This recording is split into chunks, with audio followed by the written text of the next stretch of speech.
Emily and Thomas Walker seemed like the perfect couple, a charming suburban pair expecting their first child in a quiet, friendly neighborhood. But when Thomas uncovered Emily's secret affair with another woman, the fragile image of their happy life shattered, and what followed was a chilling descent into obsession, betrayal, and murder that no one saw coming. In the quiet, tree-lined suburb of Maple Ridge, where every lawn was trimmed to perfection and the streets echoed with the calm hum of family life, Thomas and Emily Walker stood out as the ideal couple. Their story seemed plucked from a magazine, high school sweethearts who had grown into successful, stable adults. Thomas was a well-known local dentist with a tidy office downtown and a reputation for being polite, professional, and kind. Emily worked as a school counselor at the nearby elementary school, where children adored her and parents trusted her with their deepest concerns. From the outside, theirs was the kind of marriage people envied. They attended church every Sunday, hosted neighborhood barbecues in the summer, and volunteered at local events.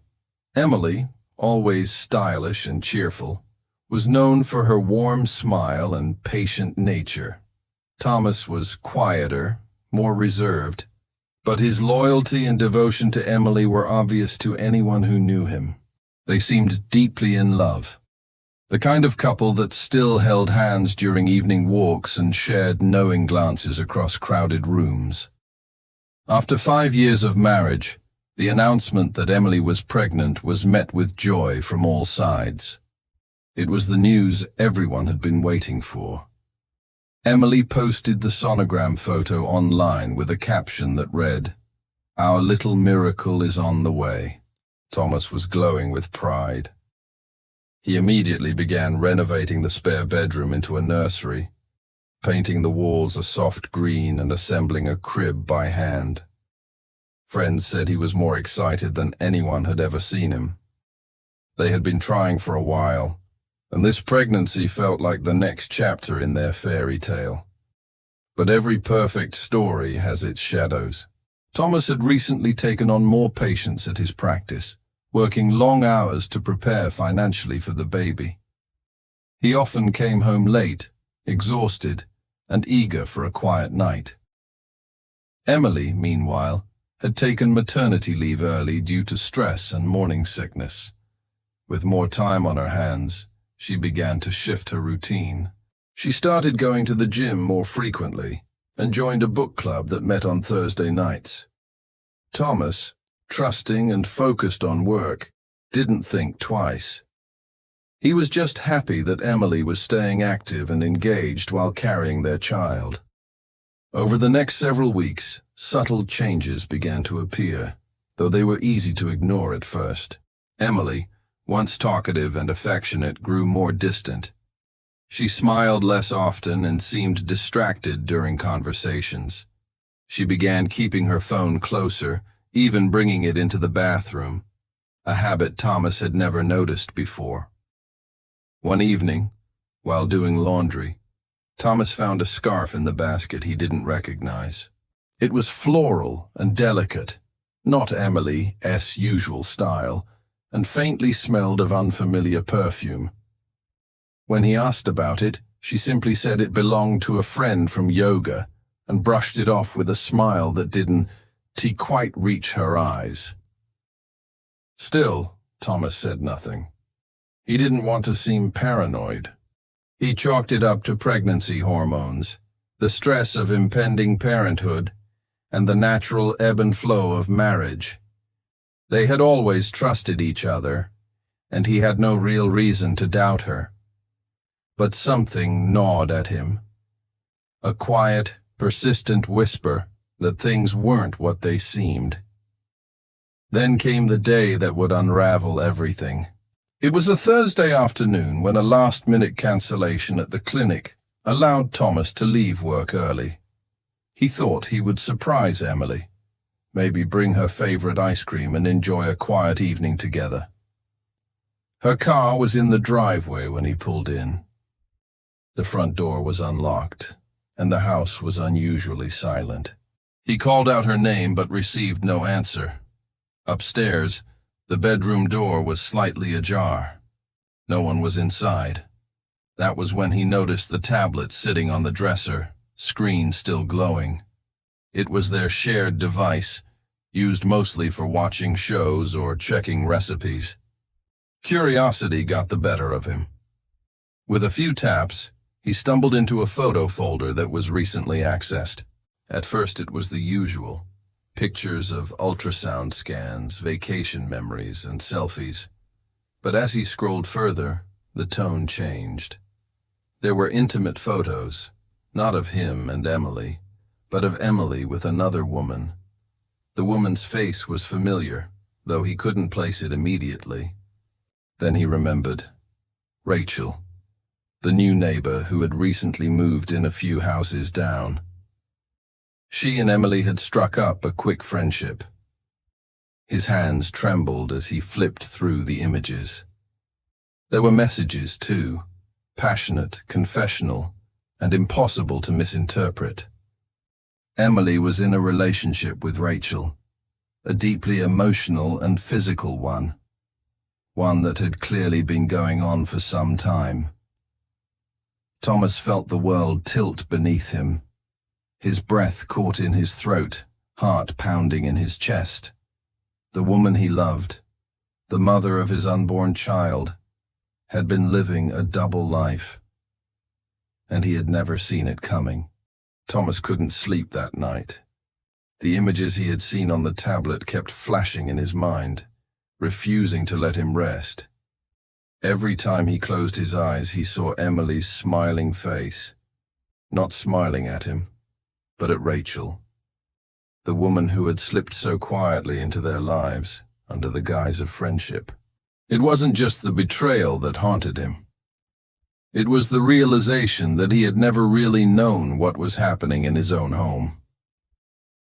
The foundation of trust he had built his life on cracked open in one terrifying moment, and he could no longer tell what was real. Over the next few days, Thomas tried to act normal. He went to work, came home, and played the role of the supportive husband. But inside, he was unraveling. He started watching Emily more closely, the way she smiled when she read her messages, how she lingered outside during phone calls, and how her moods shifted unpredictably. Sometimes she was sweet and warm, but other times she seemed tense and withdrawn, as if distracted by something or someone else. Thomas told no one what he had discovered. Instead of confronting Emily, he started digging deeper. Late at night, while she slept, he searched her phone. He found hidden message threads, contact names saved under fake identities, and dozens of unsent drafts that suggested their relationship was far more intense than just a fling. Rachel wasn't a secret lover. She was a second partner. They shared plans, private jokes, and even arguments about the future. There were long voice messages where Emily confessed fears about being trapped in her marriage, about wanting freedom, and about being unsure whether the baby would change things or make them worse. The more Thomas read, the more obsessed he became. Every new discovery chipped away at the person he thought Emily was. He wasn't just angry. He felt powerless. He had lost control of the narrative of his life, and he couldn't figure out how it had happened right under his nose. It didn't take long before curiosity turned into obsession. Thomas began following Rachel. He parked his car down the street from her house and watched as she came and went. He took note of her schedule, her visitors, and her routines. She often left early in the mornings, sometimes returning late at night. On Thursdays, when Emily went to book club, Rachel's lights were always on. Sometimes Emily didn't return home until after midnight. Thomas never asked questions anymore. He just watched, waited, recorded. He installed a small GPS tracker in Emily's car. He justified it to himself as a way to gather evidence, proof of betrayal, something tangible to hold on to. Every time she went to the yoga studio, the tracker showed her car parked outside Rachel's house for hours. On some days, it didn't move at all. He began to suspect the yoga studio was just a cover, something they used to explain their meetings. One night, unable to contain his need for answers, Thomas walked past Rachel's house and peeked through the half-closed blinds. Inside, he saw them, Emily and Rachel, curled up on the couch laughing at something on the TV. The kind of comfortable intimacy that usually took years to build. They looked like a couple, a real one. That moment hit harder than any message or photograph. It wasn't just a fling. Emily had built a life with Rachel, one filled with affection, laughter, and quiet secrets, all while pretending to be his wife. The idea that the baby might not be his suddenly resurfaced. Thomas didn't want to believe it, but the timeline was close enough to raise doubts. He found himself staring at ultrasound pictures now with suspicion instead of joy. Every kick, every movement Emily excitedly described felt like a reminder that he might be raising someone else's child. The thought twisted in his gut like poison, but it was more than jealousy or betrayal. What consumed Thomas most was the sense of helplessness. The life he had worked so hard to build was slipping away, not because of tragedy or misfortune, but because of choices made behind his back. And no one, not even Emily, seemed to notice what that was doing to him. As the days turned into weeks, Thomas became more isolated. He barely spoke at work, avoided friends, and stopped answering calls from his family. The nursery sat unfinished. The baby's clothes stayed in their packages. Every night he sat in the dark, staring at photos, reading old messages, listening to Emily breathe in her sleep beside him, and wondering what else she had hidden. He wasn't planning revenge, not yet, but something inside him had shifted. A quiet storm was building, and though he didn't know it yet, it would soon change everything. Thomas's world had become a silent storm of suspicion, dread, and quiet rage. Every day felt like walking through fog, a thick, choking haze of confusion and betrayal. He continued living under the same roof as Emily, eating dinners she cooked, answering her gentle questions about the baby's nursery, and rubbing her back when she complained of pain. To her, life seemed to be moving forward, but to Thomas, everything felt frozen. The future he had envisioned, holding his child in his arms, growing old with the woman he loved, now felt like a cruel joke. While Emily rested or went out, Thomas continued gathering evidence. He downloaded data from her phone, backed up messages, and screenshot every exchange with Rachel that he could find. He even recorded her late-night calls when she thought he was asleep. He saved it all in a folder labeled simply Truth on an encrypted hard drive he kept hidden in his office drawer. He didn't know exactly what he planned to do with it, but he couldn't stop. In his mind, collecting proof was the only control he still had. Then one afternoon, something changed. Emily left for her usual Thursday night book club, and Thomas, as usual, tracked her route. She parked a few streets over from Rachel's house. That night, Thomas didn't just wait at home. He followed her. Parking a block away, he moved through the neighborhood under the cover of darkness, slipping between hedges and staying out of the glow of streetlights. When he reached Rachel's backyard, he crouched near a row of shrubs. From there he had a clear view into the living room window. What he saw twisted something deep inside him. Rachel and Emily sat on the floor with takeout containers spread between them, laughing and feeding each other.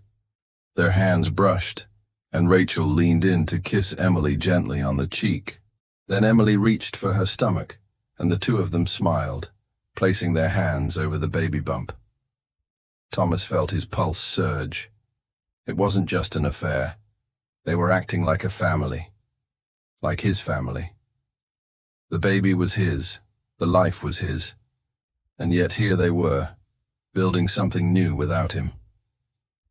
He backed away, retreating into the night, trembling with something more than heartbreak. In that moment, he stopped thinking like a husband and started thinking like a man who had lost everything. He wasn't just betrayed. He was being erased. The next day, Thomas began preparing. He bought a burner phone and used it to create an anonymous account. Through it, he sent Emily screenshots of her conversations with Rachel. He didn't say anything, just images appearing randomly, one every few days. Emily grew nervous and on edge, asking Thomas if he had seen anything strange or noticed anyone watching the house. He played dumb, acting concerned, even suggesting they call the police. But he never let her out of his sight. Her panic became his comfort. He began imagining scenarios, outcomes. He played them over in his mind at night. What if he confronted them both? What if he left and took the baby? What if he exposed them online, ruined their reputations, or simply disappeared forever? But the more he thought, the more one idea began to rise above the rest. Not a plan exactly, but a possibility. A way to end the pain, a way to stop the lies. It wasn't until a week later that the opportunity came. Emily mentioned she'd be meeting Rachel again at the park trail near the edge of town. It was a quiet spot, surrounded by woods, rarely visited after sunset. She said she wanted some fresh air and a walk to ease the swelling in her ankles. Thomas pretended to agree and kissed her forehead before she left. He followed her again, staying farther back this time. The evening air was cold, and the trail was empty. From a distance, he watched Emily meet Rachel beneath the tall trees. They embraced briefly, then started walking slowly down the path, their conversation low and urgent. Thomas stayed in the shadows, just close enough to hear fragments, talk about fear, about plans, about decisions Emily hadn't shared with him. When Emily eventually walked away, heading back to her car, Rachel remained behind. She pulled out her phone and leaned against a tree, scrolling. She looked completely unaware that someone was watching her. Thomas stood behind a nearby trunk, heart pounding, fingers clenched. All the emotions he had buried for weeks now surged to the surface. Rage, grief, humiliation. It felt like time had slowed, and in that suspended moment, Thomas stepped forward, and Rachel never saw him coming. Later that night he returned home. His hands were shaking, dirt under his fingernails, and his mind clouded. Emily was asleep, curled on her side, the baby safe inside her. Thomas sat in the dark living room, staring at his own reflection in the TV screen. What he had done couldn't be undone. But at that moment, it felt like the storm inside him had finally gone still. The morning Rachel was reported missing, Maple Ridge woke to the buzz of concern and quiet speculation.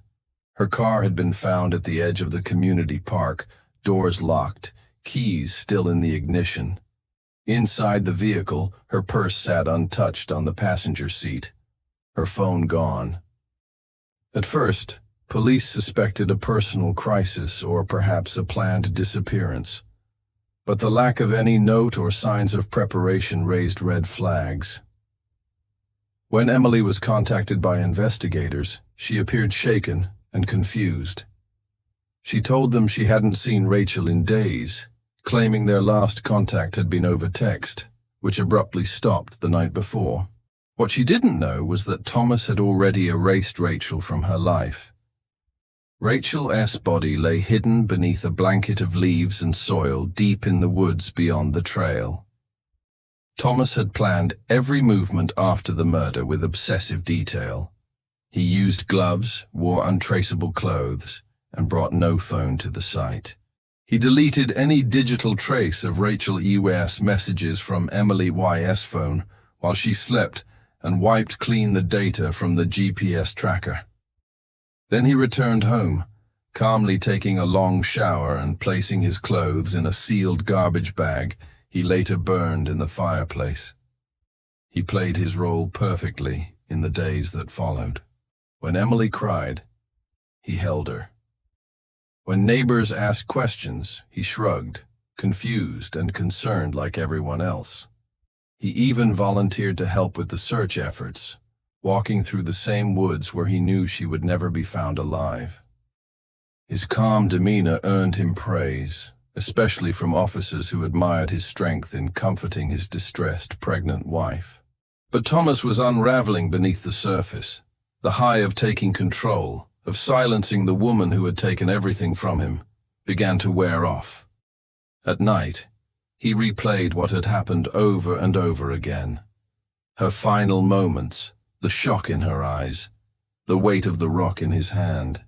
He told himself she deserved it, that she had destroyed his family, that he was protecting what was his. But guilt isn't rational, and it doesn't obey logic. It seeped in slowly, clinging to him like fog. Emily grew more anxious as the days stretched into weeks. She asked more questions. She couldn't understand how someone like Rachel could simply vanish without a trace. Rumors spread around town. Some whispered that Rachel had run off with another lover. Others believed she had gotten into trouble. Only Emily knew about their relationship. But even she didn't dare speak about it now. She was afraid, confused, and alone. Then, something unexpected happened. A hiker, passing through the deeper parts of the woods, stumbled upon a scarf caught on a branch. It was faded and stained with what appeared to be blood. He reported it immediately. Within 2 days, a search team combed the area. A shallow grave was discovered less than 20 yards from where the scarf had been found. Inside was Rachel, bruised, partially decomposed, her injuries unmistakably the result of blunt force trauma. The police reopened their investigation with renewed urgency. This was no longer a missing persons case, it was murder. Emily was questioned again. This time, her relationship with Rachel came to light. When pressed, she broke down and admitted to the affair, insisting that Thomas had no idea. The officers noted the tension in the home, the sudden withdrawal of Emily in recent weeks, and the increasingly erratic behavior Thomas had begun displaying, especially his obsession with technology and his solitary routines. Digital forensic teams were called in. Thomas had deleted much of the data from his devices, but what he didn't realize was that deletion wasn't destruction. Experts recovered pieces of the folder labeled Truth from his encrypted hard drive. Inside were images, message logs, and even recorded audio files, evidence of months of surveillance. It wasn't conclusive proof of murder, but it painted a chilling picture of a man unraveling, consumed by obsession. One file stood out, a blurry video clip taken from behind a tree, showing Rachel and Emily on the trail the night Rachel disappeared. Investigators matched the location to the area where the body had been found. The footage proved Thomas was present. It was enough to issue a search warrant. When the police arrived at the Walker home, Thomas didn't resist. He sat in the nursery, staring at the crib he never finished assembling. There was no sign of struggle, no desperate attempts to escape. He was quiet, almost relieved, as if the weight of what he had done had finally crushed whatever strength he had left. The mask had slipped, and the truth was no longer something he could bury. The trial of Thomas Walker gripped the town of Maple Ridge in a way no one could have anticipated. The perfect image of a loving husband and expectant father had shattered completely, revealing a man capable of darkness far deeper than anyone imagined. The courtroom was filled each day with townspeople who had once waved at Thomas from their porches or trusted him with their dental care. Now, they sat in silence as the prosecution revealed a methodical tale of obsession, surveillance, and ultimately, murder. Emily Walker sat in the front row, pale and visibly pregnant, her expression vacant. She looked nothing like the woman the community once adored. Grief, betrayal, and exhaustion had carved themselves into her features. She had cooperated fully with the investigation, and though she was not charged with any crime, her life had been turned inside out. The love she had once felt for Thomas had curdled into confusion and horror. Everything she thought she knew about the man she married had been a lie. The prosecution's case was strong. They laid out a clear timeline of Thomas's descent, presenting the digital folder he had compiled, a chilling archive of Emily's private life. The surveillance photos, the GPS logs, and the audio recordings showed not just a man betrayed, but one who had been carefully planning a response. The video from the trail, though grainy, placed him at the scene. The timing matched the last known location of Rachel, and was further corroborated by nearby security cameras that captured his vehicle in the area. A forensic expert testified that soil particles found in the treads of Thomas S. shoes matched the exact composition of the dirt at the burial site. A burned fragment of fabric recovered from the fireplace was consistent with Rachel's missing scarf. Piece by piece, the puzzle was laid out before the jury. There was no weapon recovered, but the cause of death, blunt force trauma to the skull, and the circumstantial evidence made it impossible to ignore the mounting implication of guilt. Thomas's defense team argued diminished capacity, claiming he had suffered a psychological break brought on by emotional trauma and betrayal. They described his mental state as unstable, painting him as a man who had lost his grip on reality in the wake of his wife's affair. But their argument failed to resonate. The level of planning, the cold calculations, the methodical cover-up, none of it aligned with a sudden breakdown. It was clear to the jury that Thomas had known exactly what he was doing. In the final days of the trial, Thomas chose to remain silent. He did not testify in his defense, nor did he offer any visible emotion. He simply stared straight ahead, expression unreadable. His silence only deepened the chilling nature of his crime. It was not the act of a man overcome by passion. It was the act of a man who had decided that if he could not control his life, he would control its ending. When the verdict was read, guilty of first-degree murder, the courtroom fell into stunned silence. Thomas showed no reaction. He was sentenced to life in prison, without the possibility of parole. As the guards led him away, he glanced once toward Emily, who did not return his gaze. In her arms, she clutched her belly, as if shielding her unborn child from the weight of the moment. In the weeks following the verdict, Emily gave birth to a healthy baby boy. She chose to move away from Maple Ridge, leaving behind the house, the nursery, and the memories that had become too heavy to carry.